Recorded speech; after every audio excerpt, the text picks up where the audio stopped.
अस्सलामुअलैकुम। सब्सक्राइब करें हमारे चैनल को और बेल आइकन को क्लिक करना न भूलें ताकि आप देख सकें हमारी नई नई वीडियो। लख मुबारक अमड़िया मैना के लख मुबारक अमड़िया मैना के जाओ जी मोहम्मद जाओ जी मोहम्मद मिठे मुस्तफा के लख मुबारक लख मुबारक अमड़िया बेना खे अमड़िया बेना खे अमड़िया मेना के जाओ जी मोहम्मद जाओ जी मोहम्मद मिठे मुस्तफा के लख मुबारक। सुभान अल्लाह बेशक सुभान अल्लाह बोलने का कोई टैक्स नहीं है। हाथों को उठा करके बोल दीजिए या रसूल अल्लाह सल्लल्लाहु अलैहि वसल्लम। हलीमा जे घर में वदी वही बरकत हलीमा जे घर में वदी वही बरकत वाला पाक आला दिनस साण अजमत हलीमा जे घर में वदी वही बरकत वाला पाक आला दिनस साड़े अजमत खयो नूर कच्छ में वो खयो नूर कच्छ में खयो नूर कच्छ में निमाणे न पाए निमाणे न पाए पिंगे में पैगंबर पिंगे में पैगंबर पिरी प्यो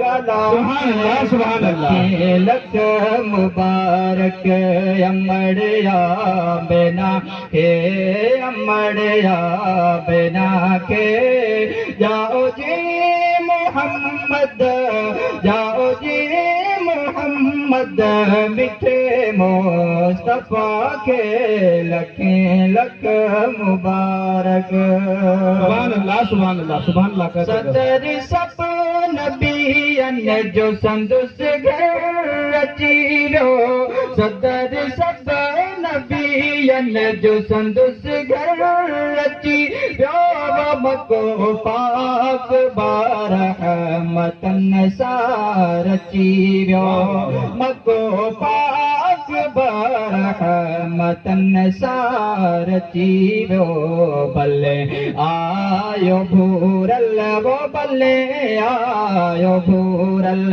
वो भले आयो भूरल पढ़ो सल्लो अदा के पढ़ो सल्लो अदा के जाओ जी मोहम्मद जाओ जी मोहम्मद मिठे मुस्तफा के लख मुबारक।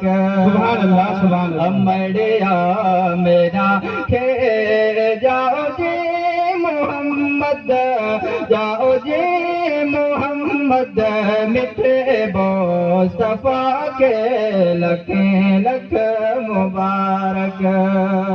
सुभान अल्लाह मोहम्मद के सदके बेड़ा पार थीरा मोहम्मद के सदके बेड़ा पार थीरा वो महेशर मुल्कन बुला कहो बकार थीरा मोहम्मद के सदके बेड़ा पार थीरा वो महेशर मुल्कन बुला कहो बकार थीरा महेशर मुल्कन बुला कहो बकार थीरा वल्ला में नबी गाए वल्ला में नबी गाए तुझी जी सना के जाओ जी मोहम्मद जाओ जी मोहम्मद मिठे मुस्तफा